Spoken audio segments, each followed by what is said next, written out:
Generator అనేది యాంత్రిక శక్తిని విద్యుత్తు శక్తిగా మార్చే యంత్రం. ఇది ఫారడే యొక్క విద్యుదుద్దీపన సూత్రంపై పనిచేస్తుంది.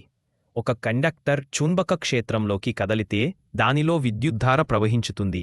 జనరేటర్లను విద్యుతుత్పత్తి కేంద్రాలు, ఇల్లు, ఆసుపత్రులు, కర్మాగారాలు మరియు విద్యుత్తు తాత్కాలికంగా ఆగినప్పుడు ఉపయోగిస్తారు. జనరేటర్లు రెండు ప్రధాన రకాలవిగా ఉంటాయి. ఒకటి ఏసీ జనరేటర్, ఆల్టర్నేటర్, మారుగత విద్యుత్ ఉత్పత్తి చేస్తుంది, ఇళ్లలో, వ్యాపారాలలో ఉపయోగిస్తారు. 2 డీసీ జనరేటర్, నిలకడైన విద్యుత్ ఉత్పత్తి చేస్తుంది, బ్యాటరీ లాంటి చిన్న ఉపయోగాల్లో ఉపయోగిస్తారు. ప్రధాన భాగాలు: రోటర్, తిరిగే చుంబకం; స్టేటర్, నిలిపిన కాయిల్, ఇంజిన్ లేదా టర్బైన్. యాంత్రిక శక్తి వనరు: ఇవి చిన్న మొబైల్ యంత్రాల నుండి పెద్ద పరిశ్రమల యంత్రాల వరకు ఉంటాయి.